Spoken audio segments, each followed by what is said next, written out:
Beliau melanjutkan sunnah yang kedua, yaitu membaca menghadap kiblat. Kemudian sunnah yang selanjutnya membaca Bismillahirrahmanirrahim.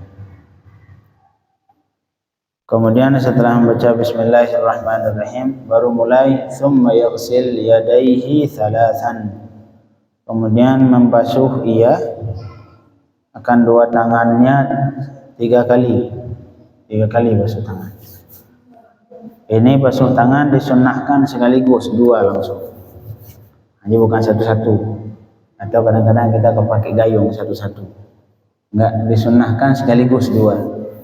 Kan Ustaz sunnah di tangan kanan, mulai dengan tangan kanan. Nah, di sini enggak berlaku. Jadi tangan dua ini sudah disunahkan bareng sama telinga. Nah, ini telinga disunahkan bareng. Jadi enggak berlaku didahulukan ke kanan dulu baru kiri dulu, enggak. Dia langsung berbarengan dua sekaligus. Kemudian membasuh ia dua tangannya sebanyak 3 kali qabla an yudkhilahumal ina, sebelum memasukkan tangan ke bejana tempat kita berwudu. Misalkan kita wudu di bak langsung, wudu di bak, walaupun baknya besar, airnya banyak, lebih sunnah cuci di luar 3 kali ataupun di keran 3 kali, baru kita melanjutkan di bak. Ini kalau misalkan kita wudu di bak, karena dikhawatirkan tangan kita mengandung najis sehingga airnya nanti bermasalah. Makruh memasukkan tangan ke bejana, apalagi di waktu pagi pas bangun.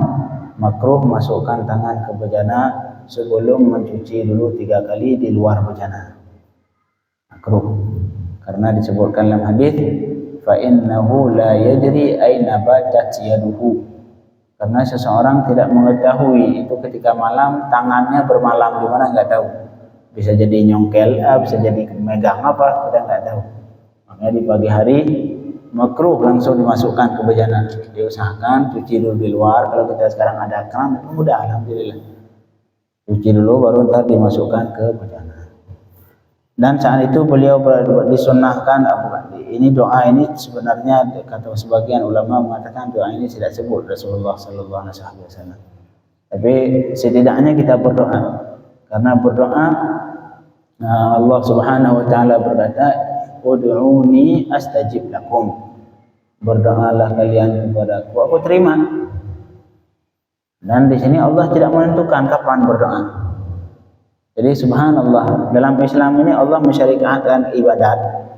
Allah menyuruh ibadat untuk hamba Allah ada 2 bentuk. Kadang-kadang ibadat diperintahkan oleh Allah, dan juga Allah sendiri yang merincikan tata caranya. Seperti halnya salat. Ini salat Allah mewajibkan salat, tetapi di samping itu Allah menyebutkan tata cara salat. Syaratnya bagaimana, rukunnya bagaimana, kemudian semua disebutkan. Waktunya kapan saja. Maka kalau ibadah yang berbentuk seperti ini, kita wajib menjalankan sesuai yang diperintahkan oleh Allah. Enggak boleh kita salat zuhur jam 7 pagi, enggak boleh. Kenapa Ustaz enggak boleh? Karena Allah sudah menentukan. Di samping mewajibkan salat, juga Allah tentukan kewajiban salat zuhur ketika tergelincir matahari di siang hari. Tapi ada sebagian ibadat yang tidak seperti itu. Ada sebagian ibadat yang Allah tidak merincikan bentuk bagaimana caranya, syaratnya apa saja, rukunnya apa saja, tidak. Seperti contohnya sedekah. Sedekah, terserah aku sedekah apa saja. Bagi yang punya uang silahkan sedekah uang, bagi yang punya tenaga silahkan sedekah tenaga, terserah. Berbentuk sedekah contoh. Dan Allah dalam bersedekah tidak pernah disebutkan kapan waktunya. Beda halnya salat. Kalau salat zuhur pas waktu zuhur, salat asar waktu asar. Enggak boleh salat asar pas setelah salat maghrib, enggak terima. Ada sebagian ibadat yang Allah menyuruhnya dalam bentuk mutlak. Tidak ditentukan waktunya, tidak ditentukan kaifiatnya. Misalkan kita bersedekah, mau bersedekah 1.000, 2.000, 100.000, enggak tentukan. Beda halnya zakat. Kalau zakat tidak harus, misalkan zakat uang harus 2,5%, nggak boleh 1%. Nah, ini contoh ibadat yang sudah terperinci dari Allah Subhanahu wa taala. Tapi ada sebagian yang tidak demikian. Ibadat yang mutlak. Jadi kalau ibadat yang mutlak ini kapan saja mau dilakukan silakan, selama tidak bertentangan dengan syariat. Bagaimana caranya terserah. Jadi bagaimana caranya, kapan saja itu tidak ditentukan oleh Allah, jadi mutlak. Nah, termasuk salah satu ibadat yang dalam golongan yang kedua ini adalah doa. Allah menyuruh ud'uni astajib lakum. Berdoalah kalian kepadaku, aku terima. Kapan berdoa ya Allah? Kapan saja. Mau siang, mau malam, mau lagi salat, mau di luar salat, mau lagi tidur, kalau bisa dalam mimpi berdoa, silakan. Tidak tentukan waktunya, dan juga Allah tidak menentukan apa saja yang harus diminta. Enggak. Mau kita minta ya Allah tolong nikahkan saya lagi istri kedua, silakan. Kalau diterima, insyaallah. Walaupun enggak dunia, di akhirat. Misalkan ya Allah saya lapar belum makan, ya Allah kasih makan. Mau minta apa saja terserah, karena Allah sendiri tidak merincikan tata cara kaifiatnya. Termasuk doa. Maka kembali ke sini, walaupun sebagian ulama mengatakan ini doa-doa ini tidak warid dari Rasulullah sallallahu alaihi wasallam, tapi setidaknya doa itu disunnahkan untuk dibaca kapan saja, dan doanya tidak terbatas selama doa itu tidak mengandung maksiat. Ya Allah tolong kasih uang, saya pengen berzina, ya salam, ya, itu bukan doa, itu maksiat, tidak diterima. Selama doa yang benar tidak mengandung maksiat, silahkan. Doa mau doa kapan saja, mau ketika berwudu, setelah berwudu, lagi berwudu, sebelum salat, selesai salat, silahkan berdoa kapan saja. Jadi beliau mengatakan kemudian setelah membaca bismillah baru kita membasuh dua tangan dan berkata Allahumma inni as'alukal yumna wal barakah wa a'udzu bika minasyu'mi wal halakah. Kemudian selesai membasuh tangan, thumma yanwi raf'al hadasi au istibahata salat. Ini tapi walaupun Imam Al-Ghazali menyebutkan tata cara seperti ini, tapi yang lebih aula supaya yakin wudu kita benar-benar sah. Jadi ketika cuci tangan tadi, ketika bersiwak, membaca bismillah, cuci tangan, kemudian berkumur-kumur, itu semua kita niatkan untuk sunnah wudu. Semua itu kita niatkan untuk sunnah wudu. Sedangkan niatnya kapan? Niatnya nanti ketika membasuh muka. Nawaitu fardal wudu. Ketika membasuh, ataupun nawaitu raf'al hadatsil asghar. Saya berniat sahaja kurafa mengangkat hadas kecil. Itu kapan niat? Ketika membasuh muka. Terus yang di awal tadi saya ketika cuci tangan, cuci mulut, ini niatnya apa? Kita niatkan untuk sunnah wudu. Niatkan sunnah wudu. Walaupun Imam Al-Ghazali beliau mengatakan niatnya setelah membasuh setelah mencuci tangan. Tapi lebih aula supaya wudu kita benar-benar sah ketika niatnya ketika membasuh muka, tapi kita niatkan yang kita lakukan sebelum membasuh muka, yang kita niatkan untuk sunnah wudu. Kemudian setelah membasuh dua tangan apa yang dilakukan? Thumma ya'khudhu ghurfatan li fihi fayatamadmadu biha thalathan wa yugharrir. Kemudian mengambil ia satu cakupan ini, satu apa namanya? Satu apa namanya? Ghurfa itu satu tangan mengambil air. Bukan genggam ya. Kalau genggam beras ya. Apa bu? Present, masya Allah. Ghurfa artinya mengambil air satu tangan gini, apa namanya? Satu rauk, ngerauk, mungkin itu namanya. Wallahu alam, saya nggak tahu. Ngambil air satu ini, dibawa kemana? fayatamadmad biha thalathan wa yugharghir. Ini cara yang paling aula kata ulama seperti ini. Ini disebutkan dalam kitab fikih sebenarnya. Mengambil air satu, kemudian setengahnya buat mulut, setengah lagi ke hidung. Jadi satu raupan air itu untuk dua sekaligus. Jadi ambil air itu setengahnya ke mulut, sisanya ke hidung. Nah, yang mulut namanya apa? Yang dimasukkan air ke mulut namanya madmadah dalam bahasa Arab. Sedangkan yang ke hidung namanya istinsyaq. Istinsyaq. Jadi caranya 3 kali. Pertama ngambil air, setengah ke mulut, setengahnya ke hidung. Begitu. Kali kedua gitu lagi, kali ketiga, 3 kali. Jadi disunnahkan barengan antara cuci mulut dengan hidung, berbarengan. Tapi kalau nggak bisa berbarengan, ya kayak awalnya mulut dulu, 3 kali, selesai itu baru hidung. Boleh. Marhaba. Iya, sambil disedot, benar. Sambil disedot. Dan juga wa yugharghir. Kalau di mulut disunahkan gharghir. Gharghirnya artinya apa yang apa sih bahasa Indonesia? Kurang kosakata bahasa kita banyak. Atau kitanya enggak tahu. Jadi masukin air, kalau apalagi itu baru bangun subuh, usahakan gharghara. Gharghara artinya berkumur-kumur. Itu usahakan berlebihan dikit, biar benar-benar semua sudut di mulut bersih. Sunnah. Kecuali bagi yang berpuasa. Nah, kalau berpuasa makruh berlebihan. Jadi kalau yang berpuasa sekedarnya saja. Jadi berkumur-kumur sekedarnya, tidak berlebihan. Begitu juga istinsyaq, memasukkan air ke hidung. Nah, kalau bagi kita yang tidak berpuasa, disunnahkan sedikit berlebihan, hirup dikit. Malahan disebutkan itu salah satu obat untuk menyembuhkan flu. Biar soalnya ini bersih semua, membersihkan.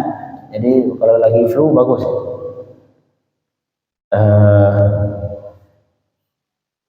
Sama juga istinsyaq disunnahkan berlebihan dikit, kecuali bagi yang berpuasa.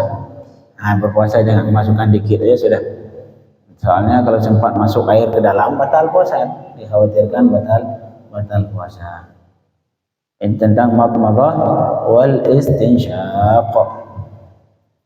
Kemudian ketika al-madmadah membaca doa, kita baca Allahumma a'inni ala tilawati kitabika wa kasrati dzikri laka. Ya Allah, bantulah, berilah kepadaku pertolongan dalam membaca kitab Engkau, yaitu Al-Quran, dan dalam memperbanyak zikir kepada Engkau, ya Allah Subhanahu wa ta'ala. Ini doa yang dibaca ketika madmadah,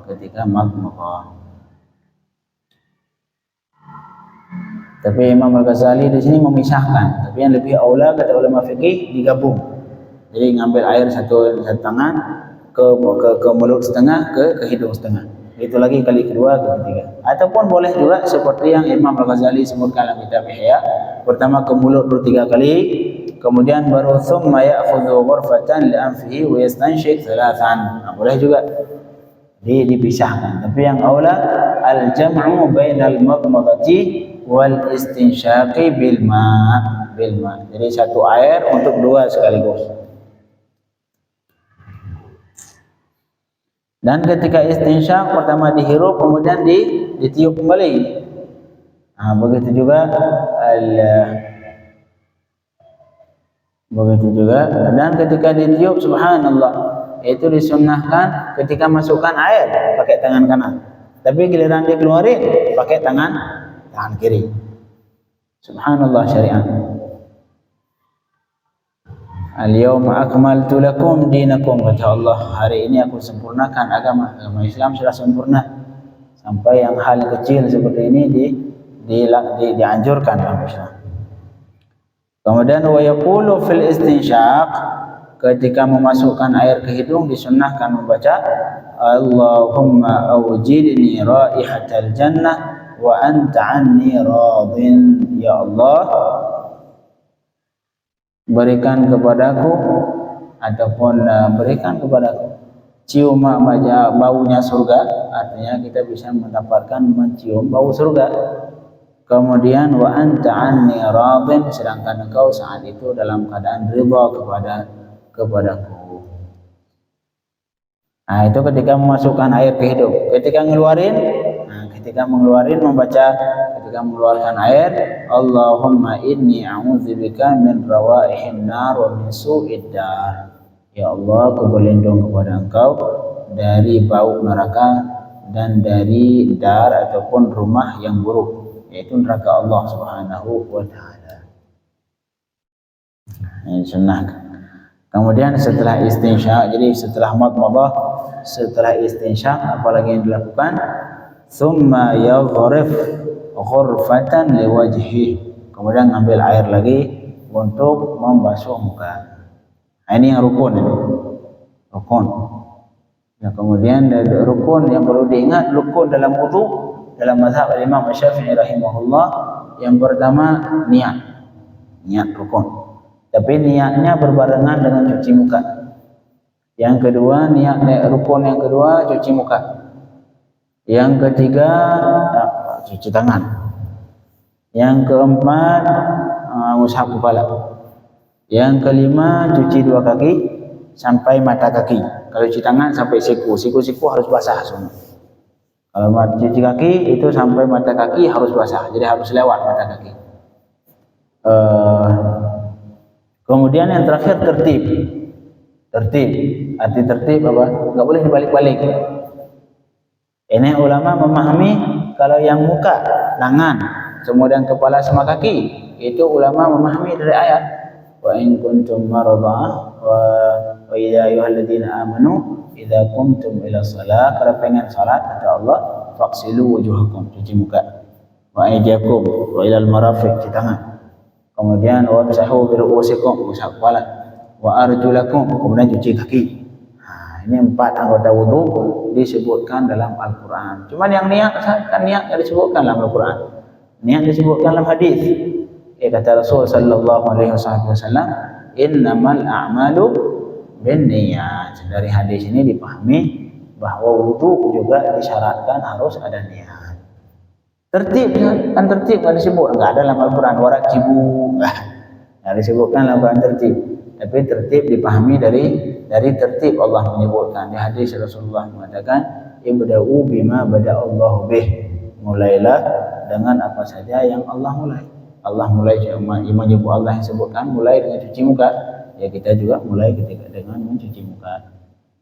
Nah, ini hal-hal yang perlu diingat ketika berwudu. Rukunnya pertama niat, kedua cuci muka, ketiga cuci tangan sampai siku, kemudian mengusap kepala, yang terakhir cuci kaki, kemudian cuci kaki, yang terakhir harus tertib. Jadi kemudian summa yaghrif ghurfatan liwajhihi, kemudian ngambil air lagi untuk membasuh muka. Fayaghsiluhu, ini tata cara membasuh muka. Fayaghsiluhu, membasuh muka min mabda'i tastihil jabha ila muntaha ma yuqbilu min az-zaqani fi tul. Jadi mulainya dari mana? Dari atas. Oke, ngambil air, taruh di sini. Dari atas biar airnya turun. Jangan begini.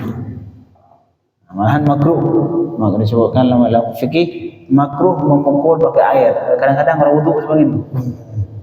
Makruh. Yang bagus ngambil air dari bawah turunin. Lewat sedikit kena kepala, turunin air dari bawah baru. Ini tata cara sunnah ketika berwudu. Mulai dari atas, dari jabha artinya dahi. Dari sini. Soalnya batasan muka, kata ulama, kalau yang dari tinggi, dari sini tempat tumbuh rambut ini sampai dagu. Ini bagian muka. Bagian muka ini wajib semua dibasuh. Kalau dari yang tinggi. Tapi kalau lebarnya dari telinga ke telinga. Dari telinga ke telinga.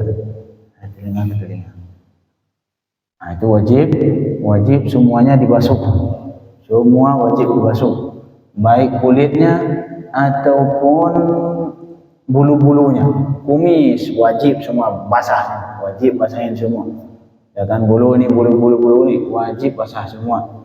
Perempuan kalau pakai yang alis tambahan itu wajib dibuka semua buat berwudu. Wajib buka semua untuk berwudu. Kemudian wa minal udhuni ilal udhuni fil arad. Ini batasan muka. Ya, dari kalau lebarnya dari telinga ke telinga. Ini batasan muka. Kemudian wala yadkhulu fil hajjil wajhi an-naz'atan allatan ala tarafil jabinain. Fahuma minar ras. Tidak termasuk dalam muka ini nih solang ini. Kan sebagian yang sampai ke belakang, yang lapang nih. Ini bahasa Arab namanya namanya apa? Solang namanya kalau enggak salah. Subhanallah. Ini yang sini. Ini enggak perlu dibasuh. Ada sebagian rambut kayak gini. Ini botak, kemudian ujungnya di sini ada rambut, tapi ini masuk ke dalam kayak teluk gitu. Nah, ini di sini wajib kan dibasuh enggak? Ini bukan bagian muka. Ya, enggak perlu dibasuh ketika membasuh muka. Karena itu masuk dalam bagian kepala, ya. Masuk bagian kepala.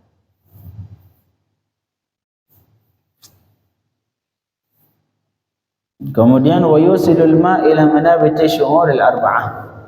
Dan kita harus memasukkan air harus sampai ke seluruh tempat bulu yang 4. Yang pertama hajiban ini.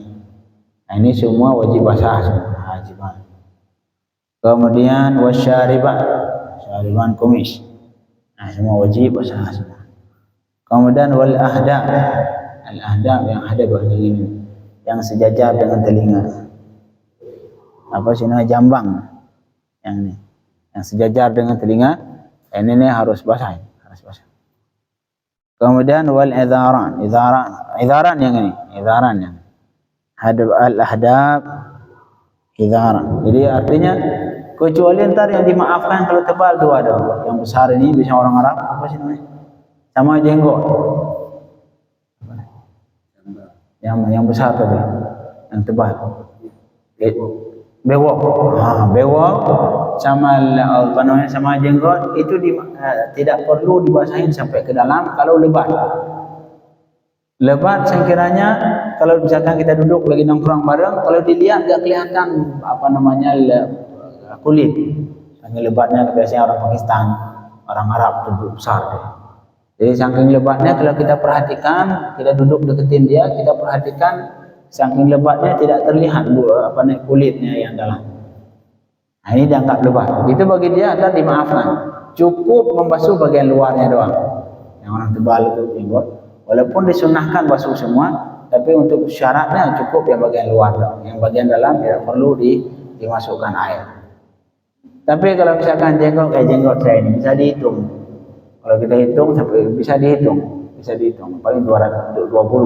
Nah, ini wajib basah semua. Wajib dibasahi bagian luar dan bagian dalam. Artinya semua bulu yang terdapat di batasan muka wajib dibasuh.